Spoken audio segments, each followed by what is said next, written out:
Assalamualaikum dan salam sejahtera. Isu bunuh diri dalam kalangan pelajar universiti semakin mendapat perhatian, memerlukan pemahaman yang mendalam dan langkah pencegahan yang berkesan.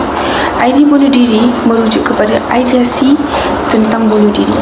Ia terdiri daripada pertimbangan sekejap kepada perancangan yang lebih terperinci dan membimbangkan. Tajuk kita pada hari ini adalah kesedaran terhadap ideasi bunuh diri di kalangan pelajar universiti.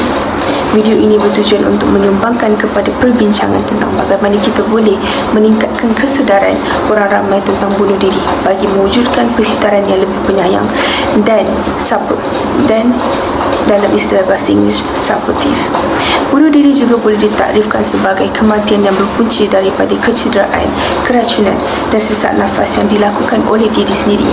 Terdapat dua jenis idea bunuh diri, iaitu pasif dan aktif. Idea bunuh diri pasif ialah apabila seseorang individu tersebut berniat untuk mati tetapi tidak mempunyai keinginan membunuh diri. Manakala aktif pula berlaku apabila seseorang individu tersebut mempunyai ideasi membunuh diri secara sedar yang mampu merugikan diri sendiri dan individu tersebut mempunyai tahap keinginan yang tinggi. Peningkatan isu bunuh diri pelajar universiti semakin membimbangkan komuniti akademik. Pertumbuhan ini boleh disebabkan oleh tekanan sosial, masalah kesihatan mental dan tekanan akademik. Akibatnya, kepentingan mengenai kesedaran dan pencegahan bunuh diri dalam kalangan pelajar universiti telah meningkat. Pengambilan ubat yang berlebihan boleh menyebabkan pelbagai gejala seperti pening, loya, muntah, kesukaran bernafas dan dapat menyebabkan kegagalan organ atau kematian. Isu bunuh diri dalam masyarakat harus diselesaikan dengan strategi yang komprehensif dan penyelidikan berterusan. Pada masa kini, masalah kemurungan yang melanda para pelajar telah menyebabkan satu cabaran yang perlu diambil serius. Ini membawa impak negatif kepada pelajar yang tidak mempunyai kesedaran dan menyebabkan isu bunuh diri dalam kalangan pelajar serta implikasi keadaan ini terhadap kesihatan mental dan kesejahteraan sosial dan pelajar. Ramai di kalangan para pelajar telah tidak mengambil endah tentang isu ini sehingga mempengaruhi kesejahteraan mental dan membimbangkan emosi mereka. Oleh itu, dengan mengintensifkan jurang kesedaran ini dapat memberikan pandangan yang lebih terperinci tentang faktor-faktor menyumbang kepada pemahaman dan seterusnya memberi landasan bagi pembangunan program pendidikan yang bertujuan meningkatkan kesedaran dan pengetahuan para pelajar tentang isu membunuh diri. Hari ini kita akan membincangkan artikel yang sangat penting mengenai kesedaran terhadap ideasi bunuh diri di kalangan pelajar universiti, terutamanya di Malaysia. Artikel ini memfokuskan isu-isu, faktor dan simptom berkaitan dengan ideasi bunuh diri. Artikel ini tidak hanya bertujuan untuk meningkatkan kesedaran, tetapi juga untuk mengurangkan stigma terhadap masalah kesihatan mental. Bagi segelintir orang yang mengambil mudah, artikel ini mencabar persepsi negatif dan mengajak masyarakat Malaysia untuk memahami betapa pentingnya kesihatan mental. Matlamat utama artikel ini adalah untuk mencegah dan mengurangkan jangka bunuh diri, terutamanya di Malaysia. Dengan menyasar golongan remaja dan pelajar, kita berharap dapat membentuk persekitaran yang lebih peka terhadap masalah kesihatan mental. Objektif utama artikel ini adalah memberikan kesedaran kepada pelajar tentang isu-isu kesihatan mental dan ideasi bunuh diri. Ini penting untuk menentukan keberkesanan program pencegahan dan pendidikan. Artikel ini juga mengetengahkan faktor-faktor risiko yang berkaitan dengan ideasi bunuh diri dalam kalangan pelajar, seperti tekanan akademik, tekanan sosial, masalah keluarga. Pendedahan kepada faktor-faktor ini dapat membantu dalam usaha pencegahan. Satu aspek penting yang diberi perhatian adalah pengaruh penggunaan teknologi, terutamanya media sosial dalam ideasi bunuh diri di kalangan pelajar. Artikel ini menyoroti bahaya, konten berbahaya dan pengaruh media sosial terhadap imej diri.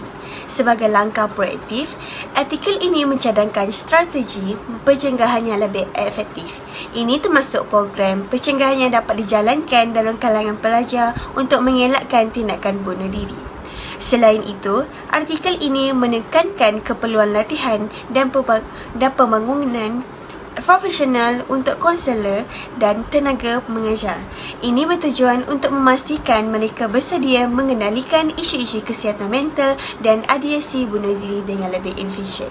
Dengan membincangkan artikel ini, kita berharap dapat menyumbang kepada peningkatan kesedaran dan pemahaman tentang isu ideasi bunuh diri serta menyediakan panduan dan sokongan sesuai bagi mereka yang memerlukan. Kepentingan video ini mampu membantu semua golongan pelajar dan dapat mengukuhkan pengetahuan mencegah daripada membunuh diri.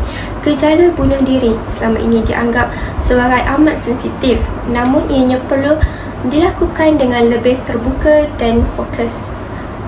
Tumpuannya adalah untuk mendidik masyarakat awam bahawa gejala bunuh diri ini boleh dicegah, mengenal pasti faktor tingkah laku yang boleh mengakibatkan berlakunya bunuh diri seperti gangguan mental, masalah psikososial dan persekitaran, penyalahgunaan dadah, isu kesihatan kronik dan kurang akses penjagaan kesihatan mental, khususnya yang memberi kesan kesakitan, keputusan atau idea membunuh diri dijangka memberi kesan risiko kepada seseorang sehingga membunuh diri.